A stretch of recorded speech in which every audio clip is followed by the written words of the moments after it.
Hey everybody, my next guest is a great comedian, writer, and actor who has been in the biz for over 40 years. He's a true historian of comedy as he tours the country with the show America's Reflection in the Funhouse Mirror, a history of stand-up comedy. Here he is, folks, the one and only Ritch Shydner.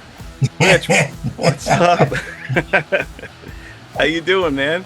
I'm doing all right. Thanks, Don.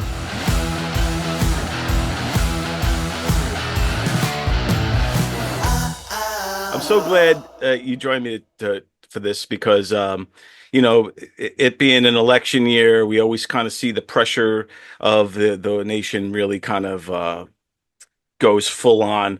And I always think that, comedy and social commentary and satire are so important in our times. So I just wanted to start off by asking you kind of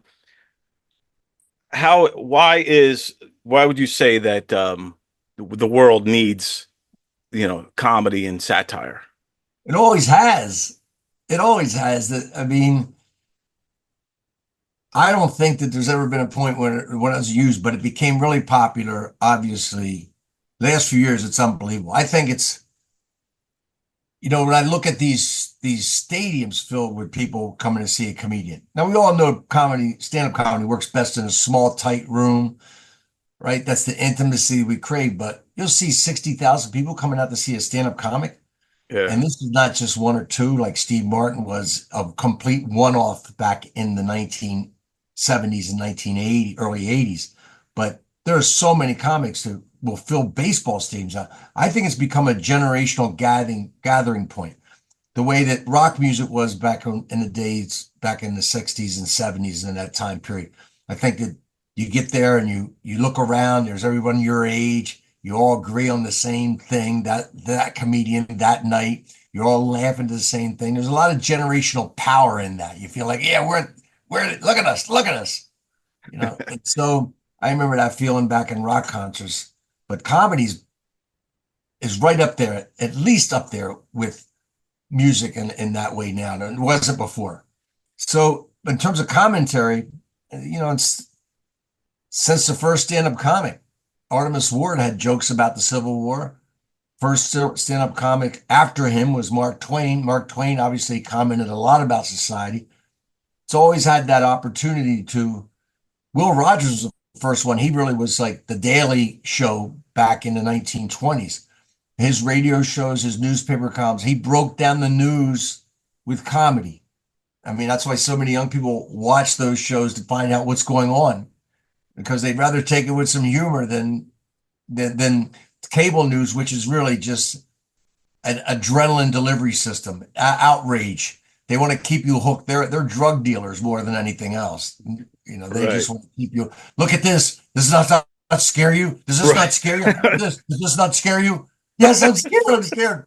Especially old people. Old people can't go out and bungee jump or skydive or water ski and get their adrenaline. You just sit on the couch and wait for cable news to deliver the adrenaline to them.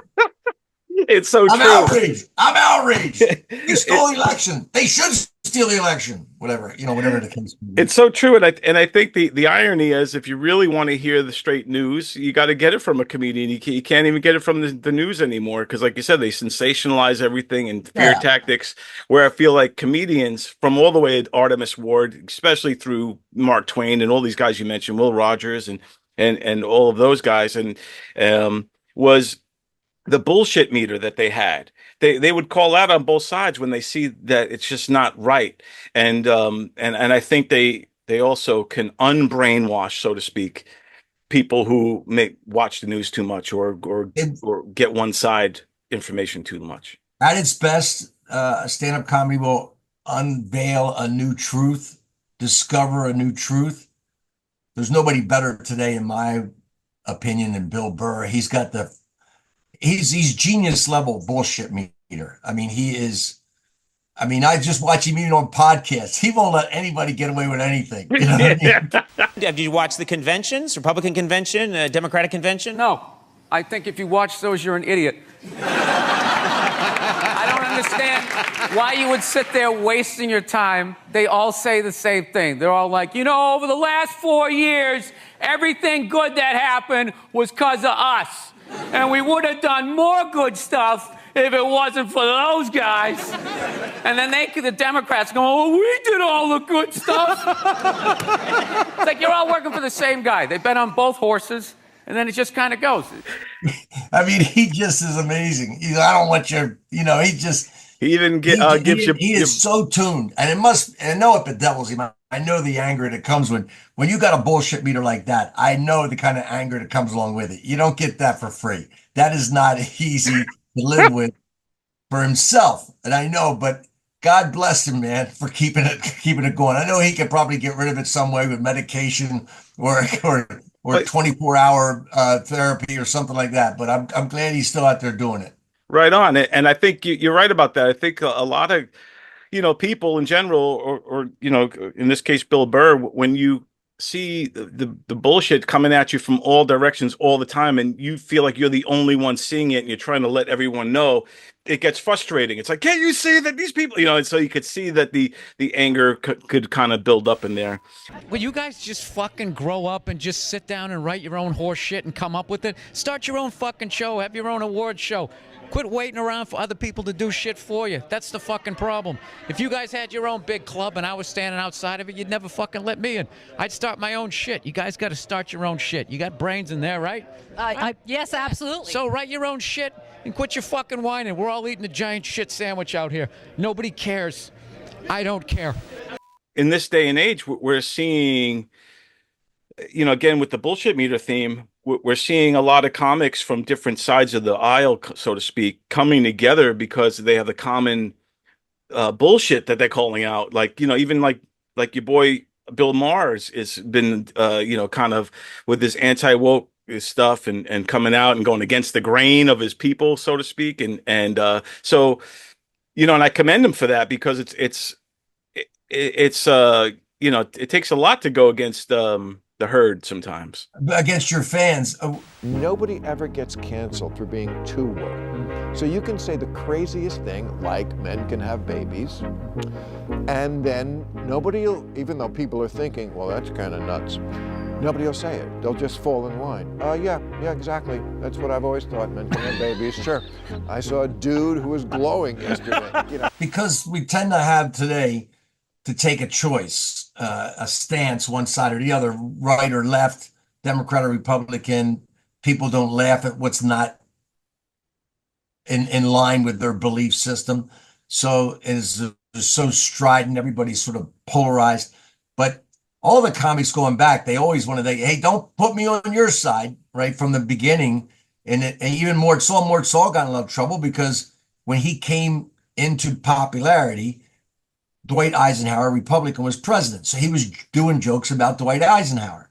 Well, then Kennedy comes in and he says, well, I'm going to do jokes about Kennedy now. And the Democrats, no, you're a Democrat. You can't do that. And the Republicans, well, we don't believe you. You're a Democrat. He found out. He was probably the first political comic to find out that he had to take a side. It wasn't going to happen. Plus, he had made the mistake of writing jokes for Joe Kennedy, hiring to write jokes for Jack Kennedy. So he kind of identified himself too by taking the guilt. He should have taken the money, but that's what happened, And he'd say, I want to get this country moving again. Yes, it's a very positive thought, but it's kind of spurious. Where do you. And then he said, I want to take you with me, which got to a lot of people. Amazingly enough, they say, well, I don't know where he's going, but he's going to take us with him.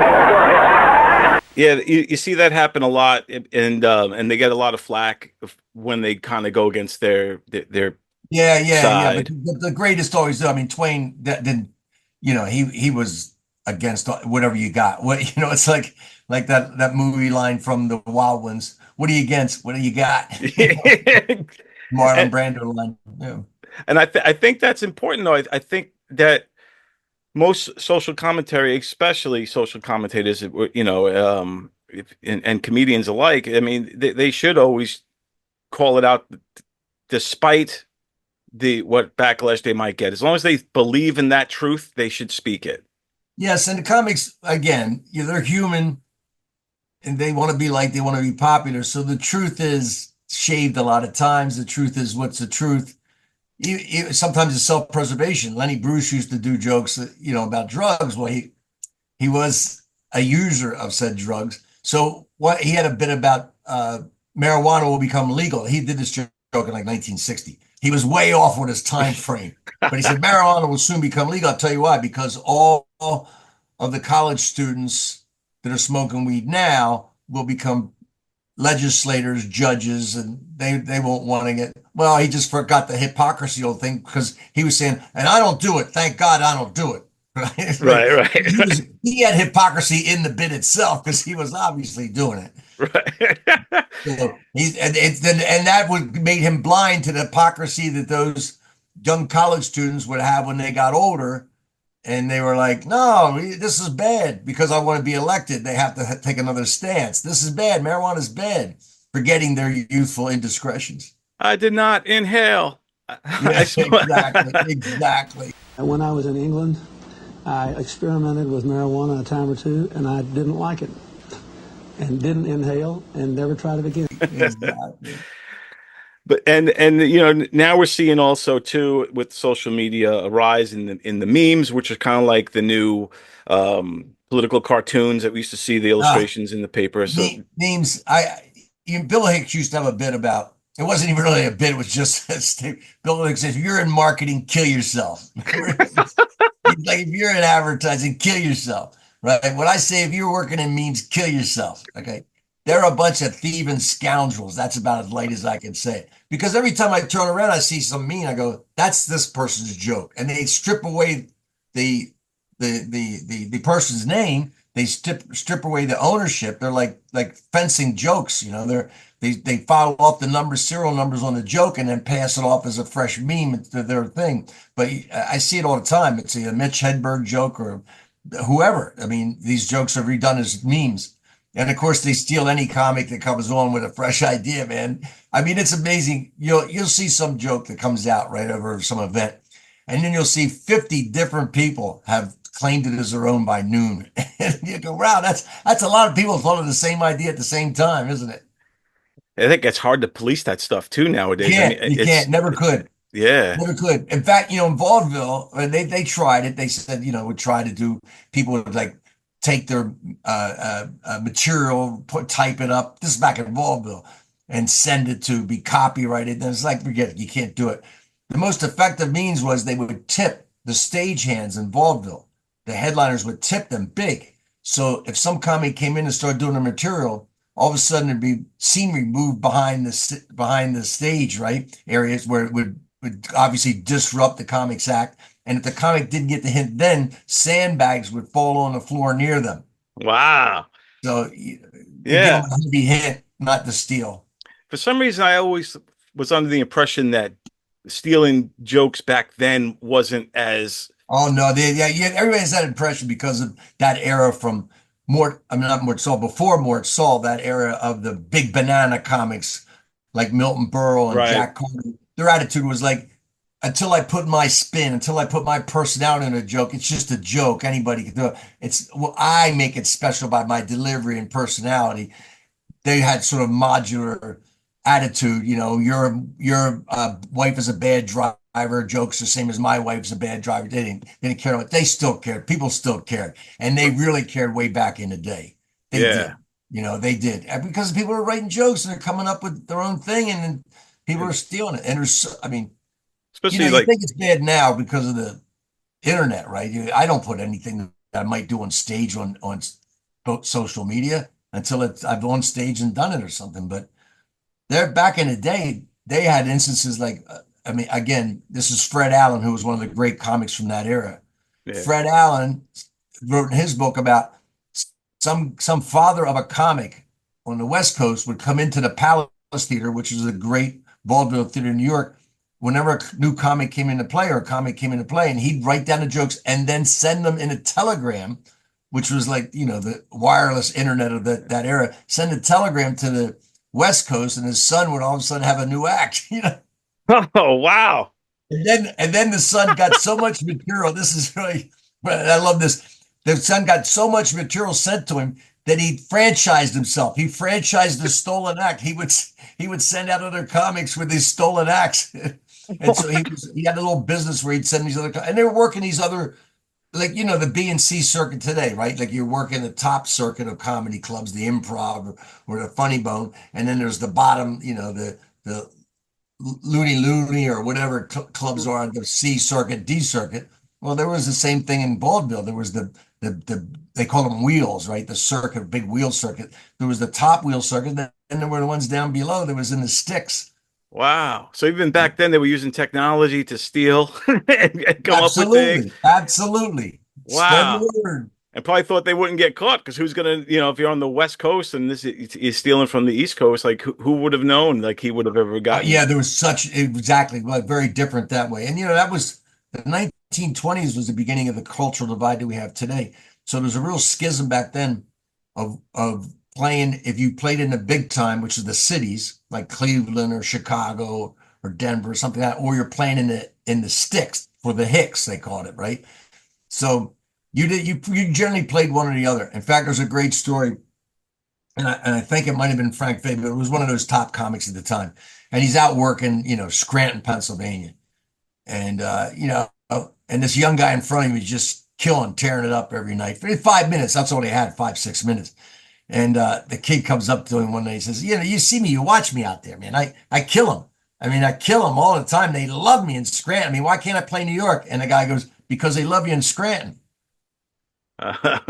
Right. They love you here. They're not going to like you in New York. The Yeah. act you're doing here to get over is not going to get over there. So they didn't think you could Tommy's come off the road stink, I call it. They had to play that. They had to work dirty to get over in those, those little bars out in Kentucky or Washington or whatever. And then they come into New York or LA and they had road stink on their act because, they're just used to doing fart jokes. And I think you go, well, man, you don't do that here. We're not want that here.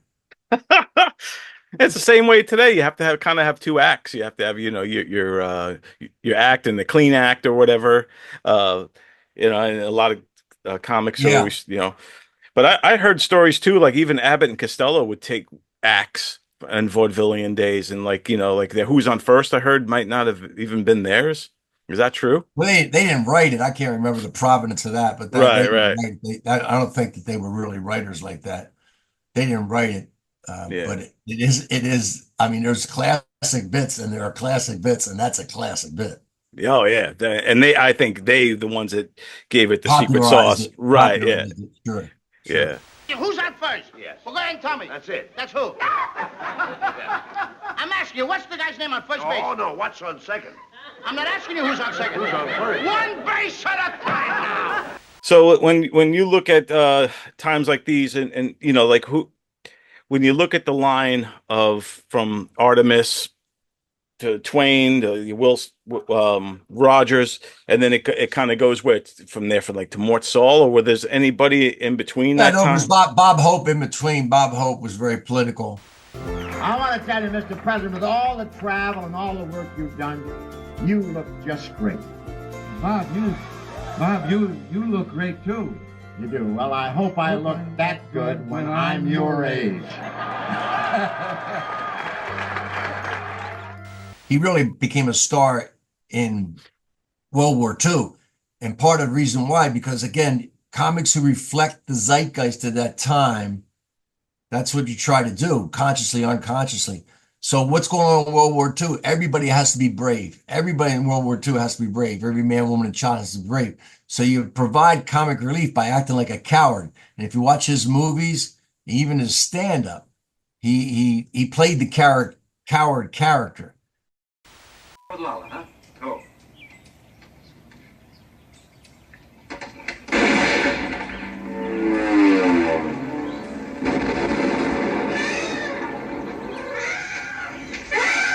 Man, those Republicans are everywhere. That's the junior branch.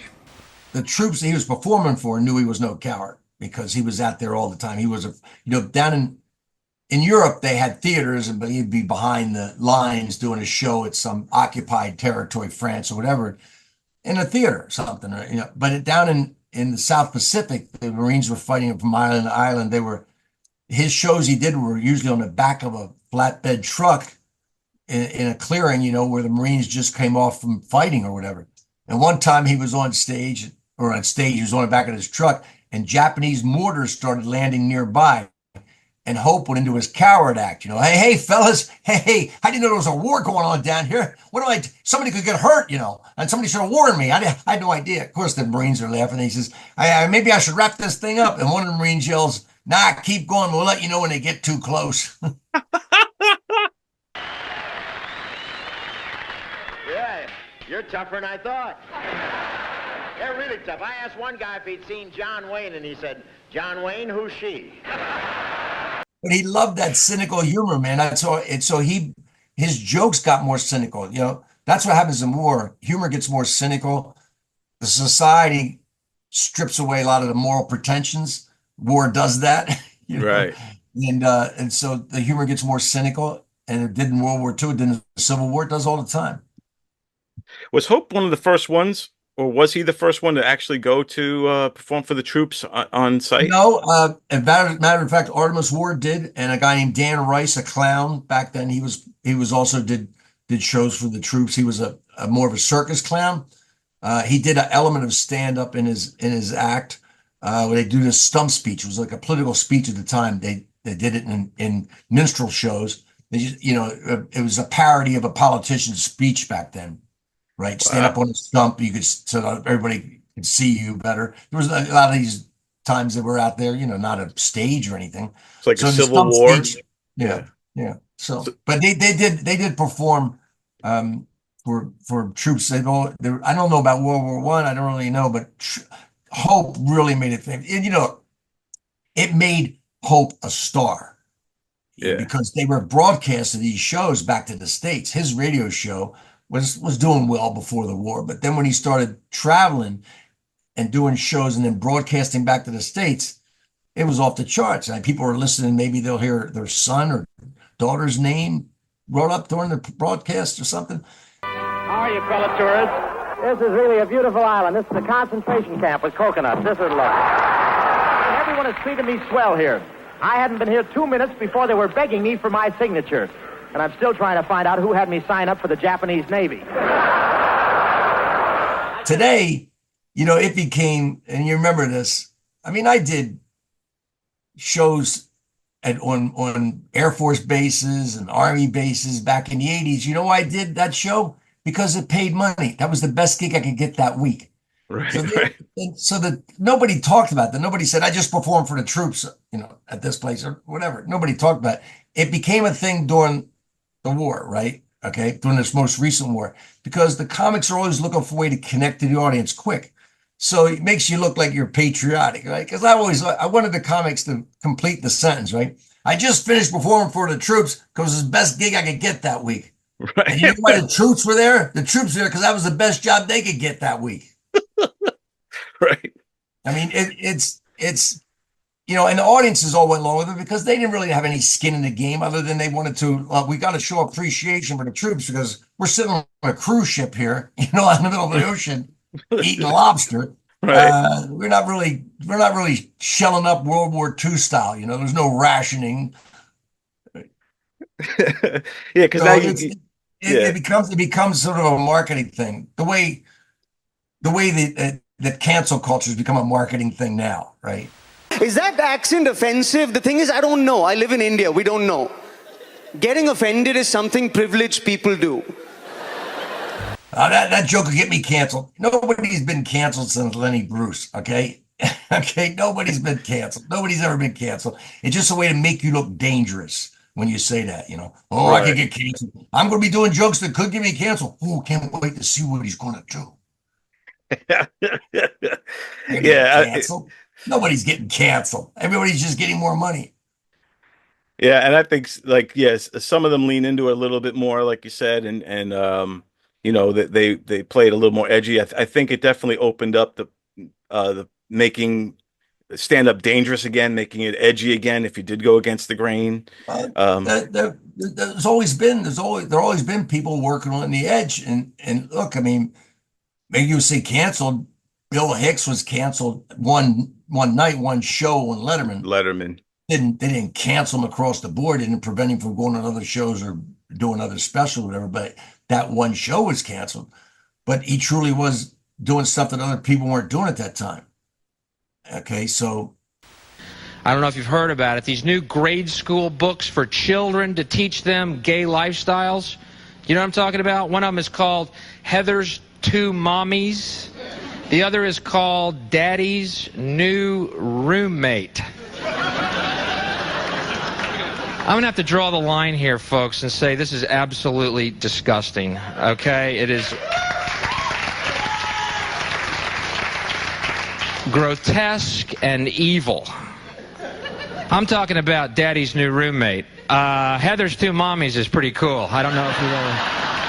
You know, I tried to do, before that, back in '84, I tried to do a bit about Jesus talking to his agent on Tonight Show. And it was like shot down so fast. Jim McCullough, town corner, goes, "You're not doing that." Really? You know, I can't, you know, I Jesus in showbiz talking to his agent. You know, "You got to get me out of the hills and valleys. I'm dying out there. Get me into the temple. That's where the money is." You know, that's great. No, not doing that on Tonight Show. So he wasn't going to do those jokes on Letterman. They let him, they filmed it, let him do it. And then, of course, they did not broadcast that at his set. They took it out. Famous, very famous. But there's, I mean. I have personal regrets about how our relationship developed prior to his death. So it makes me doubly sad that he's now not around so that we can, I think, correct mistakes that were made on his behalf. So I feel a personal sense of regret regarding that. You saw Dave Chappelle come back, and of course, that's Dave Chappelle's thing. I mean, he really works the line in a really beautiful way. Beautiful way. The line between what you can say and what you can't say, and you got to cross it. There's only one way to find that line, is crossing it. Because if you're not crossing it, that means you're working behind an established line. The line's always moving. It moves from audience to audience sometimes. Yeah. But even Chappelle, who has his own following, right? Obviously, a huge amount of fans. I always love watching the audience reaction to his shows because different groups within that audience, he's such a multi-verse audience that will get angry. Like, everybody's laughing, but the Asian guy's not laughing. Everybody's laughing, but the black woman's not laughing. Everybody's laughing, but the white guy's not laughing. You know, like he is like that classic plate spinner, but he just keeps tapping them. He keeps insulting a different one. It's amazing how he does it. I think Chappelle is probably pound for pound, you know, right now the guy. I think yeah, and that's always up for debates, but I think he is. And I would think he's Pryor and Carlin incarnate, like in one. He's a little bit of both. He's right up there. I mean, it doesn't put him up there. I don't know if, again, with my generation, you know, the Holy Trinity was Lenny, Carlin, and Pryor. Yeah. Even Carlin and Pryor would go, "You can't put us in front of Lenny." A lot of people will, because they listen to Lenny Bruce now. They go, "Oh, he's not," you know, younger people go, "What's the big thing?" No, right. You have to put it in historical context. Right. If you look at what everybody else was doing in stand-up, compared to what Lenny was doing, nobody was close. Nobody was close. Nobody was near what he was talking about.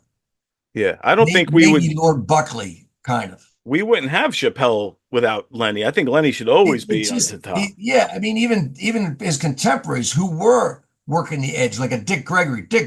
Oh, he's, yeah. You got to know. Even he went, Lenny's, you know, he's the eighth wonder of the world. I mean, what the hell's going on? What are we talking about? I also found out that comedy is the hardest job in the world today. People are so worried about world problems. Everybody likes to talk to the comedian. You know, in my traveling, if I could believe everything people told me, we wouldn't have a racial problem in this country.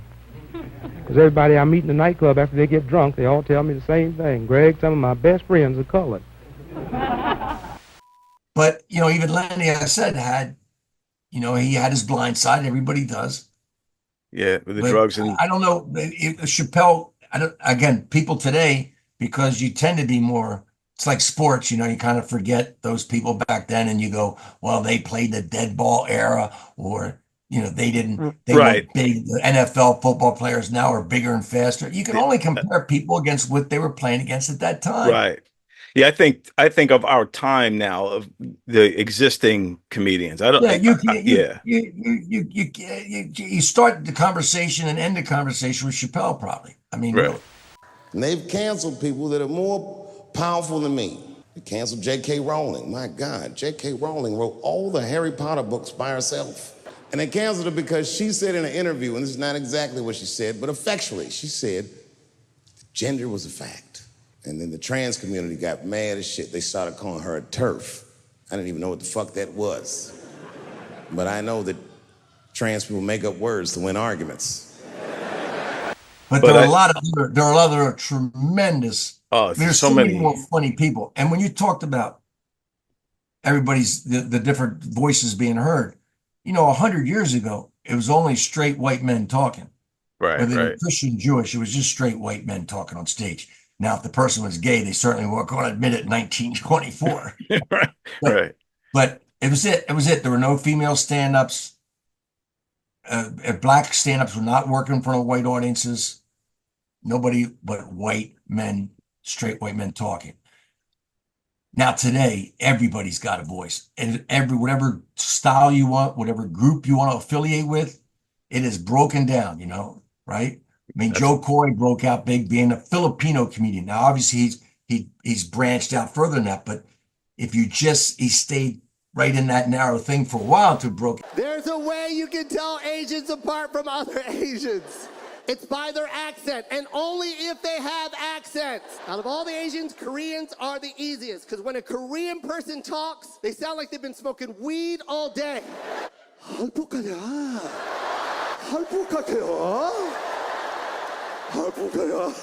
Yeah, I'm just saying, there's so many styles. You look at Hannah Gatsby.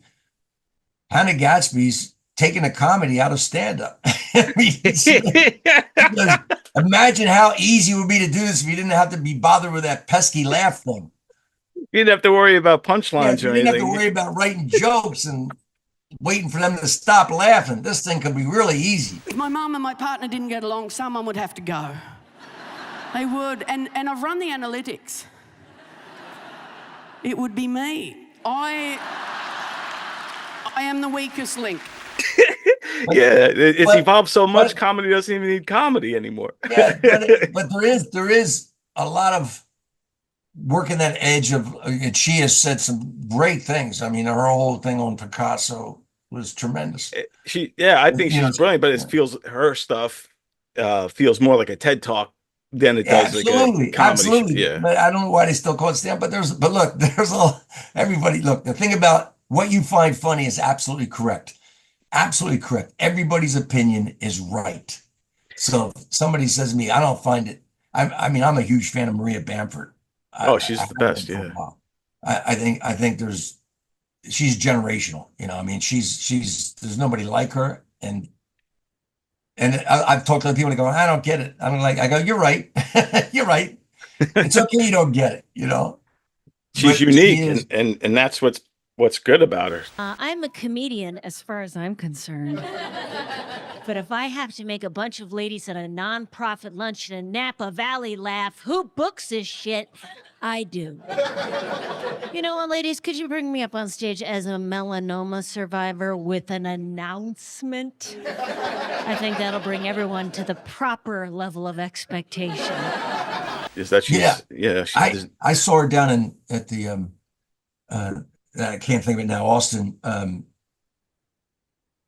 Austin Comedy Festival, and I'm gonna maybe have to look over there and find it because I was actually down there, but it was in Austin, Texas.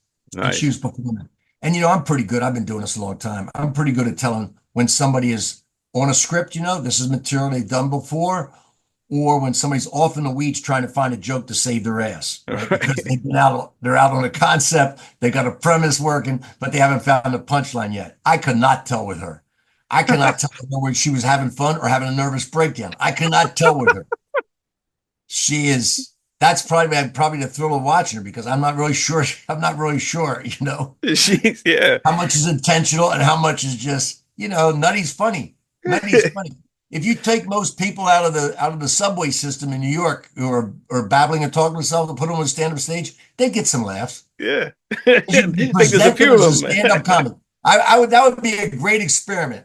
That could be almost like a Trading Places sort of movie about stand-up. I'm going to take somebody out of a subway and they're absolutely certifiable fucking nuts, homeless nuts. and you go, I'm going to shower them and I'm going to put them on stage at a comedy club, present them, right? So and all you can do is have somebody like, I got Jon Stewart out there introducing them. This person's new up and coming, and people are like, hey, really hilarious. Now you got to corral them, you have to kind of, they're not easy to get off the stage, and they cannot even stay on the stage. The way they just wander into the audience, that's brilliant. I haven't seen much of that. Jordan Jensen does a little bit of it, but this woman, she just wandered off, and we had to follow her outside. It was almost like Steve Martin back in the 70s, and all the audience following her outside. But she's hilarious, whatever she's saying.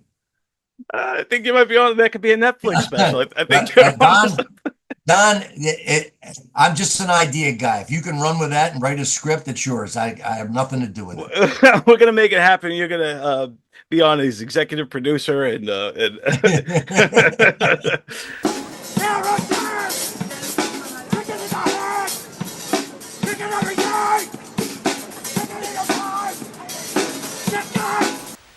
When you talk about like Lenny Bruce, this guy was tackling subjects that are still taboo today, and this was in like the late 50s, and they're still taboo today. That's how brave he was. Absolutely, and plus he made fun of, like, there were transphobic jokes then. Yeah, there were transphobic jokes because the Christine Jorgensen was the first American to have sexual reassignment surgery. And of course, all the hack comics were making fun of it, right? Well, he made fun of them. He made fun of the comics. He said himself, I don't know. It must be something very serious to do that. And I don't understand it. So I'm not going to make jokes about it because he really couldn't, but he made fun of the ones making fun of it. But he got in trouble. He would go over that line.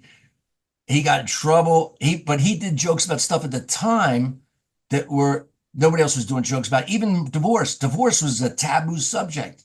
You didn't do jokes about divorce in the 50s. Right. And Lenny had jokes about divorce. He said, he goes, nobody knows how to handle a divorce. And when you get divorced, they don't know what to say to you. He said, I remember I got divorced and I go back in this Chinese restaurant that my wife and always went to. And the owner said, Mr. Bruce, good to see you. Where your wife? We miss your wife. She's a very beautiful woman, your wife. We love her. Where your wife? He goes, well, we're not together anymore. We're divorced. Oh, you better off without her.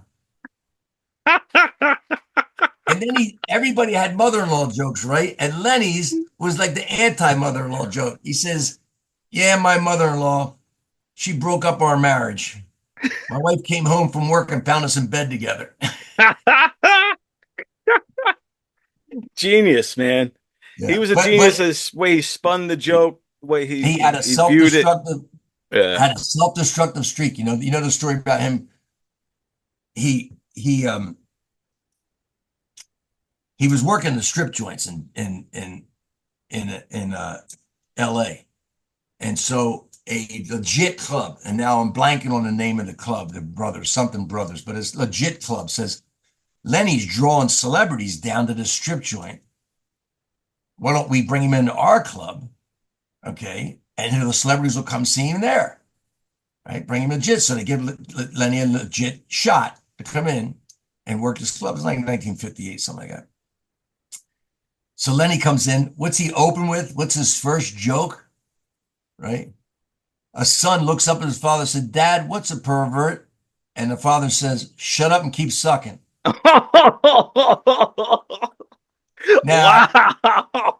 You can't do that joke on stage today. Wow, yeah, no. Maybe somehow found a way to, but that's how he opened his show. They fired him. The LA Times couldn't, of course, say what it was. They couldn't, wow. Quote that joke. They just labeled him a sick comic. That's how it all started. They go, he's a sick comic. Well, Lenny, he makes that his brand. He goes, his first album is The Sick Humor of Lenny Bruce. Right? But, Brilliant. But how club owners talk today. They always talk, they club back then. That got him in a lot. People started, that probably lost him a lot of work back then. But that was Lenny. I mean, you brought him in because he's, crazy in the strip joints. And also he's not afraid to push the line. And was it him or Carlin that said about crossing the line, that the job of a comedian is to find the line and deliberately cross it? I'm sure that's Carlin. I mean, you do it. Look, I was never one that I crossed it at times. I walked a few people here and there, especially when I was doing my Jesus the Entertainer bit down in South Carolina back in 83, 84. You know, you're not, but I was never that kind of guy that crossed the line a lot. Or I looked for it. I love the counterpunch. Believe it or not, there were still comics doing homophobic jokes back in the early 80s, which really got me. So I started going the other way. I started doing jokes about the homophobes. Right, yeah. And so that was fun for me, but that's not, you know, there is a, I don't know. You have to follow your personality. I was not a disruptor. And so, but I didn't like working I didn't like being in a place that had been plowed over a lot. Right. Hi, I'm Ritch Shydner. In my HBO One Night Stand, a lot of the stuff I do is about relationships. You won't see me use any props or gimmicks. I don't do any cheap jokes. Just straight stand up the way God intended it to be done.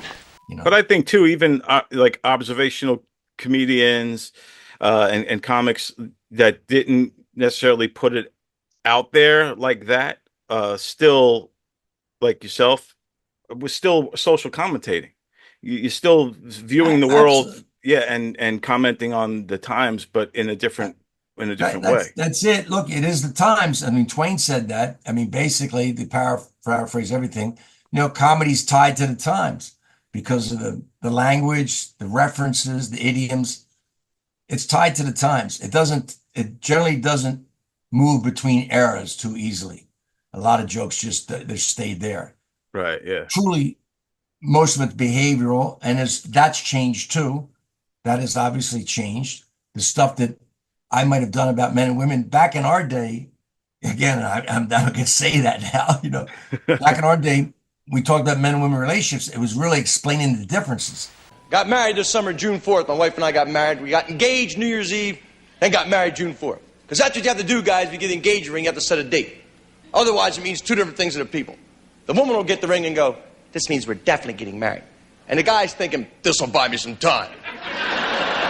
We were just noticing the differences. Now, again, we're talking to our peers largely, and everybody is in relationships. You know, the comedy clubs really benefit a lot from the fact that the baby boomer generation had gotten to the age where they wanted to date and get married, right? Right. By the late 70s, early 80s. So you don't go to a rock concert on a date, you know, unless you've been going for a while. It's not a first date place. Comedy clubs were great, perfect first date, early dating experience places. So we got a benefit. So we were just explaining relationships to each other. That's what comics do to their generation. They explain their world to their generation and get biofeedback from from those cohorts going, yes, we agree with that. That's right. We're laughing. You're right. You're right. That's how it is for us. I think if a guy has a hard time making commitments because he tends to believe there's a perfect woman waiting in the world for him. Perfect woman. So he's afraid to commit to the woman he's with now because he's thinking if he commits to her, then surely this magical, mystical woman would then appear. And the guy would be like, I do. Oh! Oh, I didn't see her. Now I'm stuck with you. Well, you can't do that material now because now they're in a complete do or die power struggle. The men and women stuff is like mostly my observation is they're saying the men are saying you women have it easier and you think we have it easier. And the women are saying the same thing. You men think we have it easier when you have it easier. So they're more combative. Their thing is a much more combative male-female dynamic. It is interesting how that ours always was, but not as openly. There is this open warfare now. Yeah, it's definitely evolved, and it's almost like it could almost teeter on taboo just talking about the difference between men and women nowadays, like you said, because there is so much of that going on. Everyone's equal. We could do what you could do, and blah blah blah. There's a whole thing of, in my generation, every generation kind of you lose touch at some point. You're baffled by social changes. You know what I mean? Like my grandparents couldn't understand the civil rights movement of the late 50s, early 60s. They're sitting there going, you mean all black people aren't happy? Right. They seem to be when they're dancing in the movies and all, they seem to be having a good time. I don't know, because they didn't know. And then my parents were like, gay people, they go, a guy in a dress is Milton Berle. He's funny. It's a funny thing. That's all. They didn't. So my generation, the transsexual, I just say, look, I'd say this to the comics. If you don't understand it, just step aside. It's time to leave the parade. Step out of the parade. Let the high steppers go past you. Marvel the news high steppers and wave your little flag. Okay, you're not in the parade anymore. Right. The whole thing about this, it's not just because they think it's all about sexual reassignments, and I'm not going to get too deep into it, but I think for the younger generation, it's as much of going, we're not going to accept your gender roles. We're not going to accept your roles that a man does this and a woman does that. We don't agree with all that. Right. Maybe sometimes I do this and sometimes I do that. That doesn't make me less of a man or make me less of a woman. Dating online is tough. I had this guy lied to me. He tried to be all cute. He's just like, oh, I'm so new at dating. I'm so new at it. Turns out he was married. So I told him to go, F himself. And he's like, that's not very ladylike. I said, sorry, I'm new at it. The pronouns are, which my generation can't understand at all. They, he, they, what the hell? Just, you can't change that. And they're all like, you can't change biology. Nobody's trying to change your biology. Old people were like worried. They're worried. Grandpa's worried. He's sitting on the couch. And they're going to come in, strap him down and gelt him like a cow, like a heifer. I don't know what the hell my terms are all in. I might have to step out of the parade right here. Where's my flag? Where's my flag?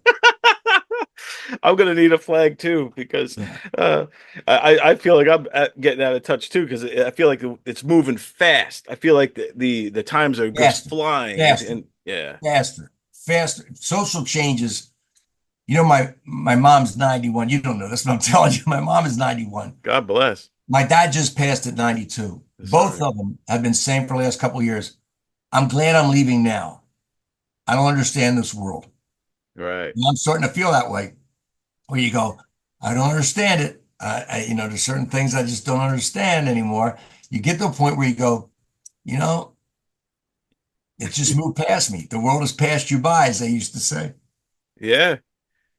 I get that too, and it's going so fast and the generations move so fast. But that's why I think too, again, the importance of being able to laugh at it, or see the comedy so we could laugh at our pain, or laugh at the confusion of it all. I think that could be a whole bit in and of itself. It's just being confused about what the heck is going on. My kids all have good sense of humor. None of them had the disease of stand-up comedy. None of them had that need that I had for approval, which is really what laughter is. Laughter is just pure uncut approval. So there's no place where I ever found it like that. They don't have that need for it, but they have a sense of humor. And I think what a sense of humor, and this, because back in my day, and I don't know about now, back in our day, they used to go, women, one of the things they would always say in a poll, what they look for in a man is sense of humor. Sense of humor. And a lot of guys my generation, they sort of were like, well, that means, I got to tell her jokes all the time. I got to be funny all the time. And it says, no, I think for a woman back then, what it meant was you had a sense of balance. And I think that goes for anybody, male or female. If you have a sense of humor, you have a sense of balance, you have a sense of proportion in the world. The guy's not going to throw a fit and beat the dog because his team lost that week, right? He's going to be able to laugh about it soon. Same for her. There's something just because she wasn't chosen maid of honor in her best friend's wedding doesn't mean she won't show up or she'll tell some jokes about it or say something funny. So comedy sort of takes those things that are hurts and it assuages them. That's what it can do. And so somebody who has a good sense of humor, they have a sense of balance and proportion in the world. This is not that big. It's laughable. This is laughable. That's why it usually takes time. Even the hardest things takes time. And when comics jump the gun, people get upset. They go, listen, the shortcut that you're going for, we don't want it right now. We want to grieve a little bit because comics are looking for the shortcut. That's what a joke does, right? It shortcuts that emotional process, which is, again, my theory, and I've probably done by a million other people, why comedies don't get Academy Awards. Because it's a shortcut. It's a cheat. You don't go through the whole grieving process. You don't go through the whole drama, like a drama goes through the fear and the regret and all these other emotions. It's like tension, laughter, tension, laughter. It's one cheat after another. So you don't give awards to people who take shortcuts, right? So that's kind of like, that's just one of my theories of that. But that's awesome. I've talked myself in a circle. I don't know where I am now. No, you answered a great. We're talking about, how important it is to laugh through these kind of times, and yeah, I think yeah, that's a good point about the comedy films and comedy in general being like kind of like a shortcut to get past some of the emotions that kind of, whether it's a good, bad, it's depending on when the time, I guess. But I think that when you're going through something hard, or the country's in a crazy place and feel like we're upside down, or the life's going too fast and the kids are evolving into what we would think is craziness, it's good to be able to kind of laugh at it, or have somebody that's pointing it out that we can laugh at, like a Bill Maher or a Chappelle or somebody like that, or Bill Burr, and you could say, "Oh man, this guy understands what I'm talking about," and you can laugh at that. And again, especially at your generation, you're going through raising kids, and you talk to your friends and all, but here's a person on stage who breaks it down in a way that's funny, and you hear all these other people laughing with you, so the truth of it is evident because the laughter signals that. And so it's a nice thing. It's comforting. And going back just for a second, that I think the last Academy Award given to a comedy, or what we consider a comedy, was Annie Hall. Is Annie Hall, Charles H. Jaffe. But Annie Hall had serious drama in it. It was a lot of sadness of a relationship that for some reason or another didn't quite last. Right. And we all experienced that, where you look back, you go, how did this not work? How did this fall apart? Because we were perfect. And it was beautiful. And so there's sadness there. So it really had all those feelings with, of course, with hilarious comedy. So Woody Allen. Tough thing to achieve. Yeah.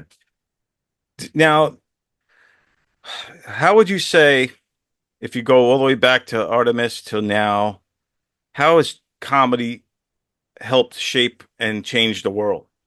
It hasn't. It hasn't. It's reflective art form. It reflects the times. Like I said, the ones who hit the zeitgeist perfectly. Jack Benny. Jack Benny did a cheap character. He created self-deprecating comedy, called himself cheap at the height of the Depression, where everybody had to be thrifty. Everybody was squeezing a dollar. And you didn't have to feel so bad about that, because here's the cheapest guy in the world. It reflects the times, don't talk about Will Rogers. Will Rogers in 1920, it was the first American census that showed that more people lived in the cities than in the countryside. And that's where the schism started, right? We talk about you can play the countryside, you can play the city, you couldn't play both. Will Rogers could play both. Here was a guy that presidents and CEOs laughed at, found funny, and people in Main Street, any small town America, found funny. He managed to bridge that gap. So the comics that do the best are the ones that reflect the zeitgeist of their time. We reflect it. We don't create, comic doesn't change anything. You take somebody, can do a killer set in a club, I don't know, in New York City, making fun of people who buy guns, and making fun of gun owners, and making fun of the mentality behind people who want a lot of guns. And you take that set that just killed in New York and you put it in front of an NRA convention, and that's not going to go over so well. You don't change people's mind with comedy. They don't change people's mind. People, you're laughing because they agree. Right? You got to bring it together. So that's why when you do something, it's easier once you have the following. Of course, you have to take those chances to get a following. Bill Hicks used to walk people like crazy. I worked with him many times. Didn't care because he's someone to whittle it down to 5 followers, and that's what will happen in the whole country. Now, what happens is, like famously happened in Chicago. One time he went off. I think it's still on YouTube. There used to be a video of this. He went off. A woman was yelling "Freebird" like they used to do as a joke in concerts. Right? Yeah. She was watching a regular. She was in a comedy room with Bill Hicks, and she's just going off and yelling "Freebird," and he goes off crazy. He gets angry. I understand where it comes from. So do you. Now, what does it all mean? What is the culmination of yelling that? Jimmy Short. He's not here. He's not going to be here. Now what? Now where are we? We're here at you interrupting me again, you fucking idiot. He gets angry the way comics didn't get angry back then. He was burnt out in the road and angry, and he goes off and rants. We're here at the same point again where you, the fucking peon masses, can once again ruin anyone who tries to do anything because you don't know how to do it on your own. That's where we're fucking at. Once again, the useless waste of fucking flesh that has ruined everything good in this goddamn world. Right, and chases her out and makes her call at the radio station next day, complain about this guy was so mean to me and blah, blah, blah. And all the people in the audience are like, I'm going to see this guy. I mean, all of a sudden he had a following. Yeah. Once he started getting, you know what I mean? He got really good at what he was doing, and people found him and they told their friends, got to see this guy. Word of mouth. And then he went to England like Jimi Hendrix did because he wasn't making it big here. He went to England and they went, this guy's genius. And he was coming back. You know, obviously he died very young, but you have to take your chance. You have to like be willing to walk people. And I'm sure Chappelle did too. I'm sure Chappelle walked crowds. I mean, you know, it's inevitable. And with Hicks, man, I think America didn't understand him till after he was gone. And you know what I mean? He was getting his audience. That's what I'm saying. He was getting his audience. Yeah, he was never going to be mainstream. Look, everybody said Dennis Leary. Dennis Leary copped Hicks, but he copped the stuff that was easy to keep popular. Hicks, smoking, lame rock and roll, smoking, all that. He didn't take Bill's anti-religious stuff, did he? No, that's true. No, he did not, because he knew that was not commercial at the time. But that's part of what made Bill Bill. Guy Jim Fix was a health nut, runner, jogger, wrote books about jogging, had a heart attack while jogging, and died. I got 2 words for you, okay? Jim Fix. Remember Jim Fix, the big famous jogging guy? Jogged 15 miles a day, did a jogging book, did a jogging video, and dropped out of a massive heart attack when? When he was fucking jogging, that's when! When you look at some of these comics through the generations, and you know, like you said, it's all about the zeitgeist, and sometimes the comedy itself doesn't hold up, but sometimes it does, and the truth is like their truth anyway is still there, and you could still feel it, like Lenny Bruce, some of the things he would talk about, or Hicks, or you know, even with Will Rogers, he's like some of his quotes about politics still hold up today. Mark Twain, obviously, these quotes, you know, even like Benjamin Franklin when he would write, and you know, his little one-liners, they still hold up today, and it's become like, you know, so much so that it's almost cliched to repeat some of their stuff, and that's a good thing, I think, because it stood in those cases it stands the test of time. You know what I mean? Like I can't think of any of the quotes off the top of my head. No, I mean, look, no, the Will Rogers quotes. You know, we have the best Congress money can buy. Yes, that's not. You know, I mean, you know, Mark Twain. Politicians and diapers must be changed regularly for the same reason. It's beautiful stuff, man. Right. So that stuff holds up because it has that truth, the truth that still rings today. And even in relationship stuff, there are certain things in relationship stuff that, you know, this is like, I mean, there's so many great jokes, but there are sex jokes that still hold up, right? And in relationship stuff, a man in a marriage, the fact that he's going to lose arguments to his wife is like from time immemorial. There's a classic Jewish joke about that. There's in terms of sex stuff that guys are, as long as women have the children and men just have the pleasure of the act of it, right? And the responsibility of the child after. Right. But as long as that dynamic reigns, then there's certain jokes. This is a joke. I'll tell you, here's a joke. This is a Scottish joke, I think from the 17th century, right? A newlywed couple, Scottish newlyweds, wake up in the morning and the new husband says to his new bride, he says, darling, he says, do we have anything for breakfast? He says, we don't have any food. We don't have any food right now, but we do have love. And they make love. And he goes out and looks for work all morning. He comes home at noon and says, darling, couldn't find any work. Do we have anything for lunch? She goes, no, my love, we don't have anything to eat, but we do have love, and they have sex again. And he goes off in the afternoon, and he comes home at dinner time, and he sees his wife is sitting there in front of the stove. She has both her feet hiked up on the stove and her skirt pulled up. He says, "What are you doing, darling?" She says, "I'm warming your dinner."